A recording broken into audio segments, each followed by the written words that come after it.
Hi guys, nag-workout ako bagong gising. So, toothbrush lang, dasal, kiss kay wifey, go down and do my stretch. So, ano to, live na ginagawa to. Habang nag-workout ako, nagsishare ako sa inyo, binabasa ko yung mga comments nyo. Kasi hindi ako expert, huwag nyo akong gayahin, hindi ako doctor nyo. Share lang ako. Kung gusto nyo gawin good, kung ayaw nyo okay, kung gusto nyo laitin, okay, nakakatawa. May nag-request ng bands. So, ito face pulls with bands.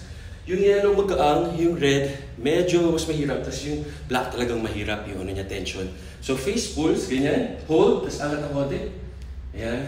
And then, yung ganyan, para sa rear delts. Yan yung mga warm-up. So pakita ko na, konti na lang yung time.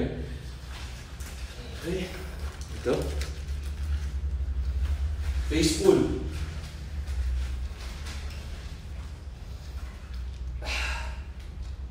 Inhale, exhale. Ito naman, partial depth. Iniipit yung likod, early to intention. Hook lang yung kamay. Medyo mahirap to. Inhale, exhale. Warm up bago magano. Upper body.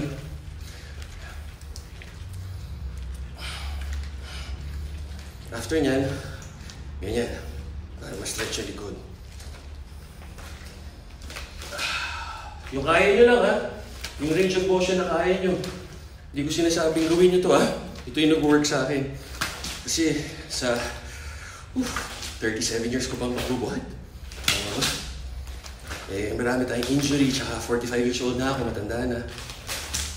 Kailangan talaga mag-stretching tsaka mainit yung muscle para walang injury. Minsan nga, kahit anong mangyari, parang aksidente eh. Ibig sabihin lang nun, pahinga.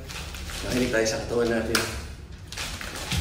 Okay, tapos yung isa naman, ganito. 1, 2, 3, nakaipit yung siko. Ito naman para sa mga rotator cuff. Marami pwedeng gawin sa bands eh, tapos mura lang. Actually, hindi nyo na kailangan ng weight eh, body weight lang eh. Pwede nyo itong gawin na walang weight, yun yung mahirap. Contract na lang yung muscle. Apakan nyo. Kasi yan, lagay dito sa siko. Yan, tapos 1, 2. Kabila naman. Sa loob naman siya. Kasi ito naman, parang shoulders, parang ma-prime sa harap.